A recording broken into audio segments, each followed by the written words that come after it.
Situação de emergência com orlas de 5 praias praticamente destruídas pela maré alta. Decreto da Prefeitura de Florianópolis busca recursos federais para amenizar os prejuízos. Protesto pela saúde. Pacientes e funcionários do CEPOM se manifestaram em frente ao centro administrativo do governo. O grupo teme que a crise financeira prejudique os atendimentos. Reajuste. Santa Catarina terá aumento de 20% em voos fretados nos aeroportos da capital e navegantes. A mudança já vale para a temporada de verão. E ainda um exemplo de determinação. Aos 45 anos, Ivanete foi em busca de alfabetização e mudou a sua história. Hoje é terça-feira, 19 de setembro de 2017 e o Band Cidade já está no ar.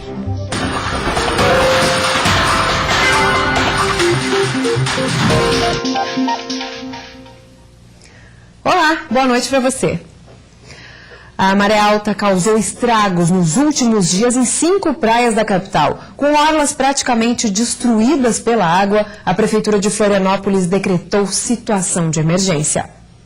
O cenário mudou. Os vestígios do impacto da força do mar e do volume constante de água na orla estão nas 5 praias atingidas na capital. São estruturas danificadas, acessos destruídos e diminuição da faixa de areia. Matadeiro e Caldeira do Morro das Pedras, no sul da ilha. Praia Brava, Praia dos Ingleses e Canasvieiras aqui no norte da ilha. As 5 registraram os danos mais graves nos últimos dias. A maré alta é registrada desde maio em Florianópolis, mas até então a ressaca não tinha sido tão forte. O que aconteceu é o seguinte, então, nós já tínhamos as ressacas acontecendo em uma escala menor, principalmente mais no sul de Santa Catarina, e agora com essa mudança de padrão de circulação atmosférica e consequentemente reflexo do mar, nós tivemos um acréscimo. A água subiu e essas ondas quebraram um pouco mais junto ao continente. Os prejuízos preocupam a Prefeitura, que precisa recuperar os locais antes da temporada de verão. O balanço dos estragos foi feito pela Defesa Civil do município. O decreto de situação de emergência para solicitar recursos federais também foi emitido. Nós tivemos a reunião ontem com o Secretário Nacional de Defesa Civil, tendo em vista o volume financeiro de prejuízo ser bastante volumoso, né? E estamos aí solicitando junto ao Ministério da Integração, através da Secretaria Nacional, esses volumes financeiros para a gente poder recuperar a praia para o verão. O grande volume de água concentrado na orla, combinado à sequência de ondas curtas que causou tantos estragos, é influenciado pela presença de um ciclone no oceano, que já está se afastando, mas ainda assim, de maneira menos intensa, a maré alta pode continuar ocorrendo. Esse sistema, por exemplo, de baixa pressão ciclone está se afastando, então essa subida do mar devido a esse empilhamento da água na costa, ele cessa, mas o padrão de vento de nordeste e as ondas de leste que estão causando as principais ressacas hoje na Santa Catarina, ele mantém. Pacientes com câncer realizaram hoje pela manhã uma marcha em defesa do CEPOM, o Centro de Pesquisas Oncológicas de Florianópolis. Cerca de 200 pessoas saíram da sede do centro, no bairro do Itacorubi, e caminharam em direção ao centro administrativo do governo, lá na SC 401. Com faixas e cartazes e também cruzes brancas, simbolizando as pessoas que já morreram, os manifestantes pediam para que o centro não feche as portas, já que muitos pacientes dependem do atendimento no local. Há meses, a instituição, que é referência no combate ao câncer em Santa Catarina, passa por uma situação crítica por falta de recursos.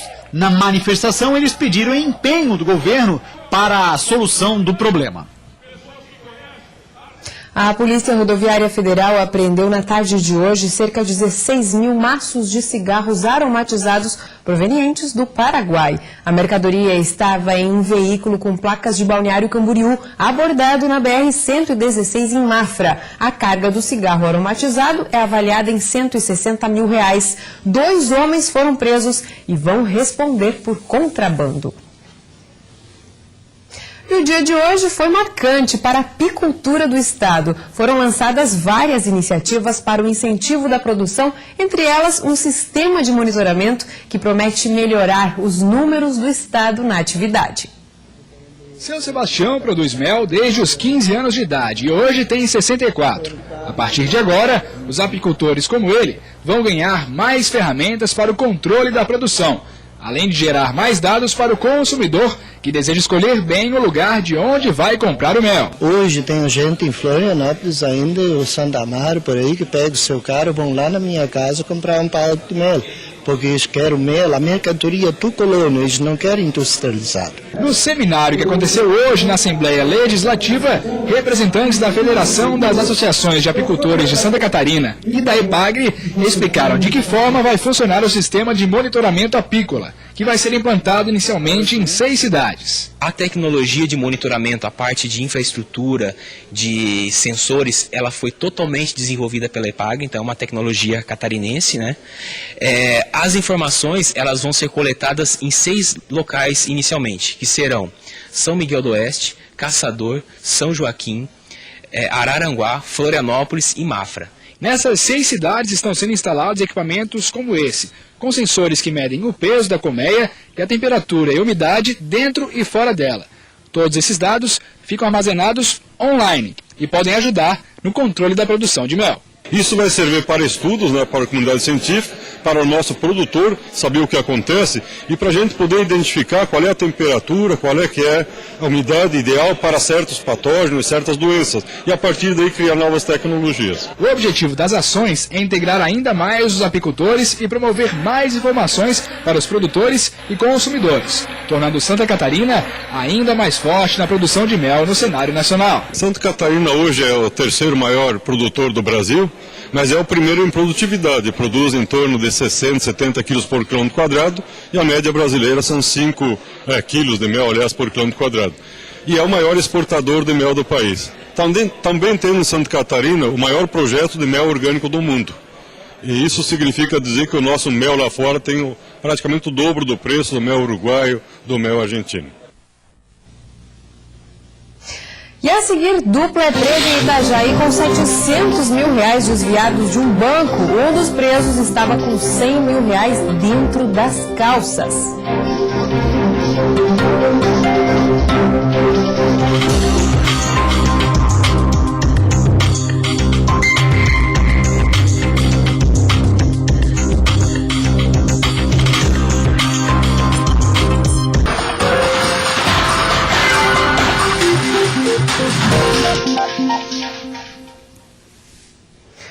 Santa Catarina terá um aumento de 20% em voos fretados nos aeroportos Hercílio Luz, na capital, e Vitor Conder, em Navegantes, previstos pela Infraero e ANAC já para a próxima temporada de verão.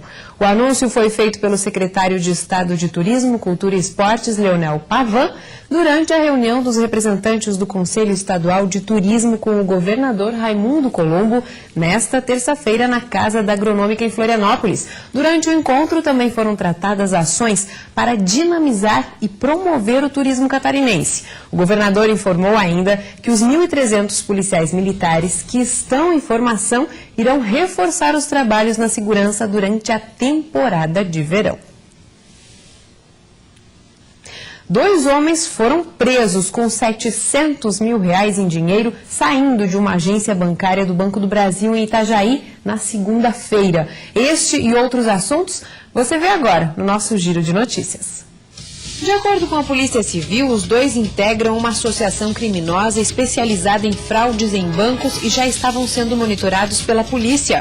O valor sacado havia sido desviado de contas bancárias. No momento da abordagem, R$600 mil estavam em uma mala e outros 100 mil na cintura dentro da calça de um dos criminosos.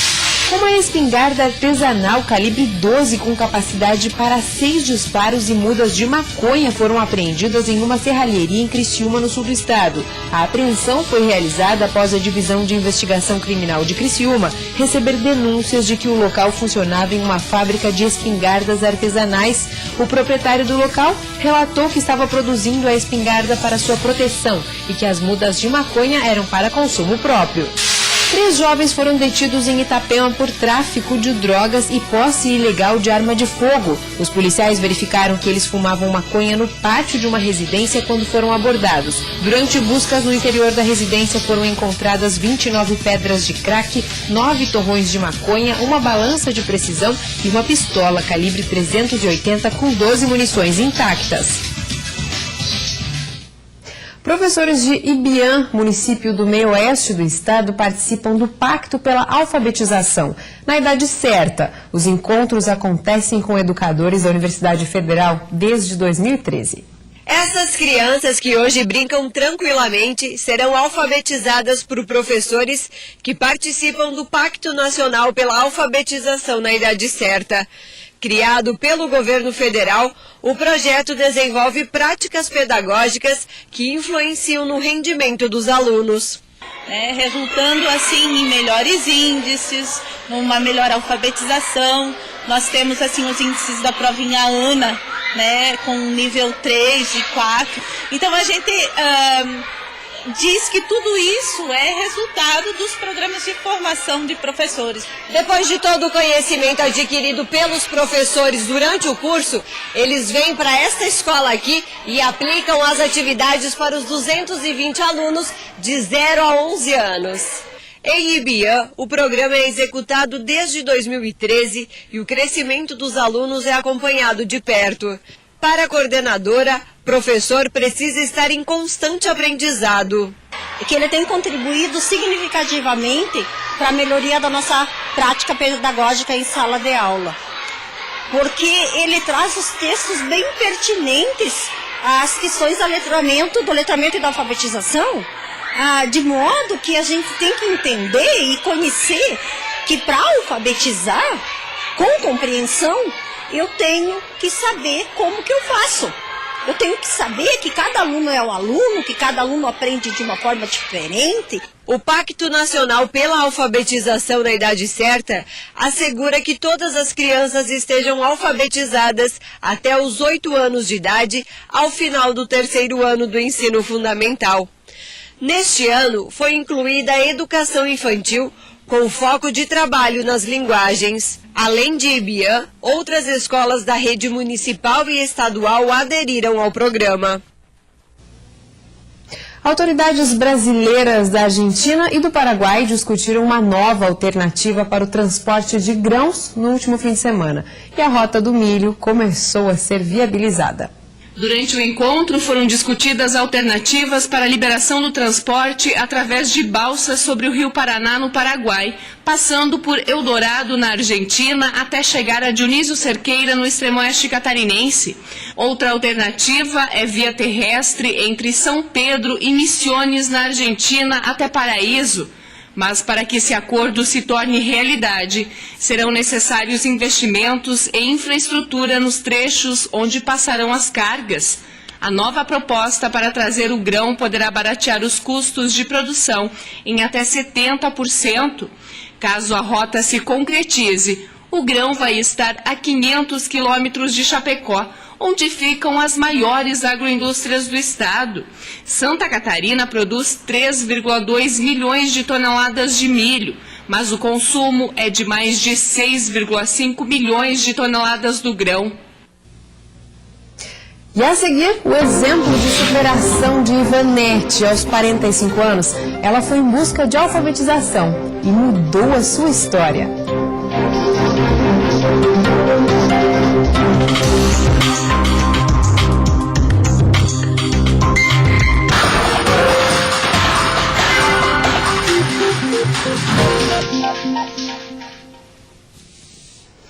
A EJA Educação de Jovens Adultos e Idosos, que tem 15 unidades em Florianópolis, tem o objetivo de diminuir o índice de analfabetos e de pessoas que não completaram o ensino fundamental. Mas muitas vezes esse é apenas o primeiro passo de uma mudança completa na história de pessoas, como a que vamos mostrar agora.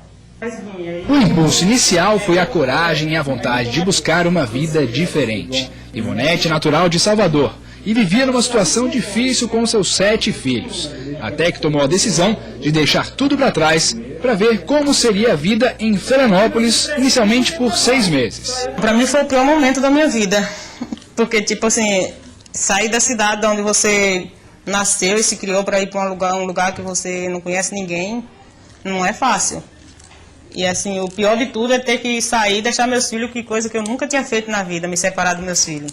Para mim foi o pior momento, porque sair assim, deixar eles, e assim, quando eu peguei o carro foi me pegar assim na minha porta, na porta de casa, eles arrodearam todos, ao redor do carro, todos eles chorando. Depois de trazer seus filhos e se estabelecer em Floripa, um dos filhos de Ivanete ingressou na EJA, Educação para Jovens, Adultos e Idosos. A EJA é um centro de ensino da Prefeitura de Florianópolis que tem expandido suas atividades. A EJA é uma forma de você dar dignidade e cidadania para aquelas pessoas que num dado momento na sua vida, quando era, vamos dizer assim, o momento ideal para você estudar, por algum motivo ela não pôde estudar. Ivanete, então com 47 anos, despertou para a realização de um antigo sonho: aprender a ler e escrever. Me matriculei e comecei a estudar. Mas só que era assim, era bem difícil, porque eu não sabia nada.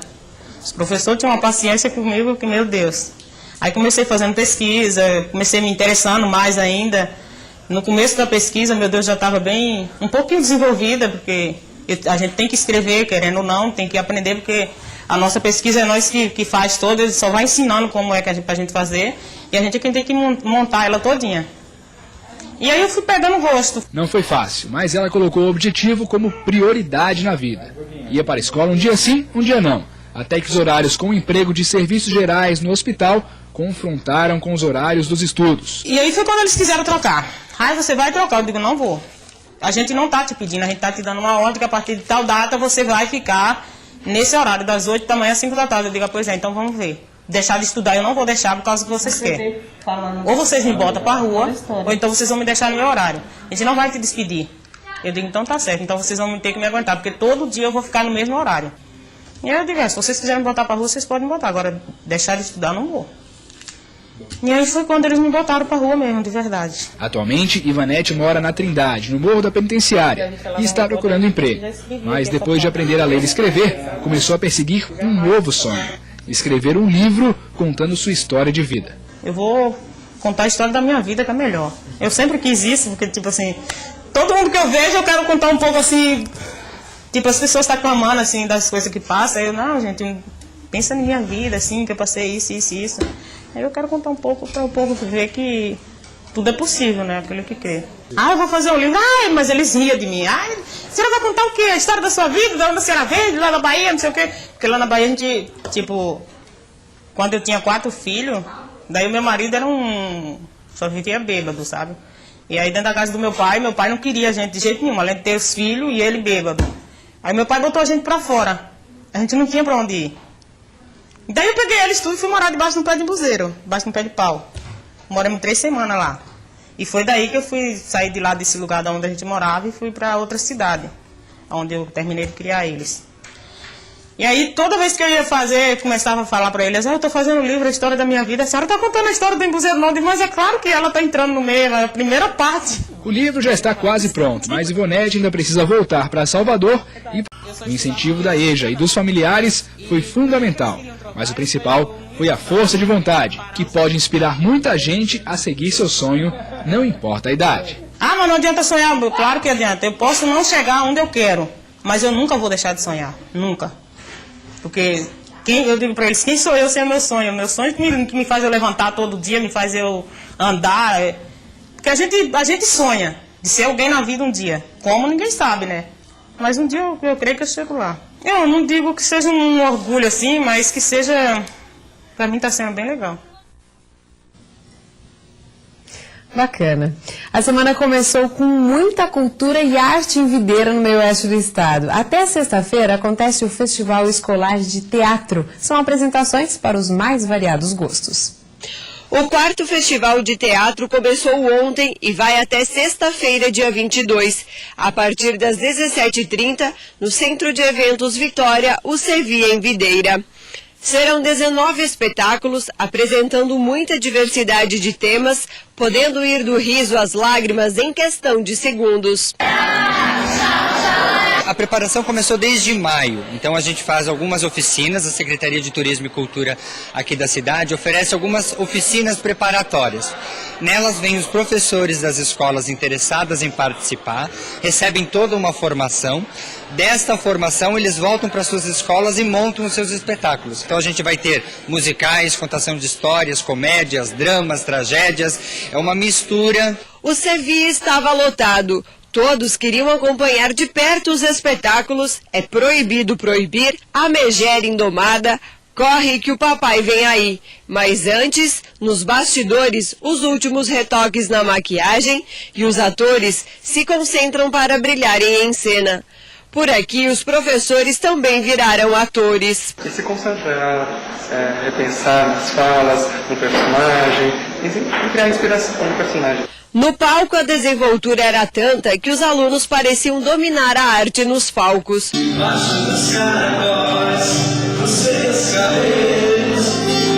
O incentivo à cultura proporciona o resgate de valores e o conhecimento mútuo, incentivando a leitura. Totalmente. As artes cênicas, se inserem no contexto do município com bastante força esse ano. Conseguimos criar 2 grupos municipais de teatro, um adulto e um infanto-juvenil, que também estreiam no festival. Nós temos envolvidos aqui 330 alunos atores, jovens atores. Temos também uma equipe técnica de 50 profissionais, entre professores, diretores e técnica mesmo, luz, som, iluminação. Até sexta-feira, todas as noites haverá apresentações com entrada franca. E o Band Cidade desta terça-feira termina aqui. Fique agora com o Jornal da Band. Uma ótima noite para você e até amanhã.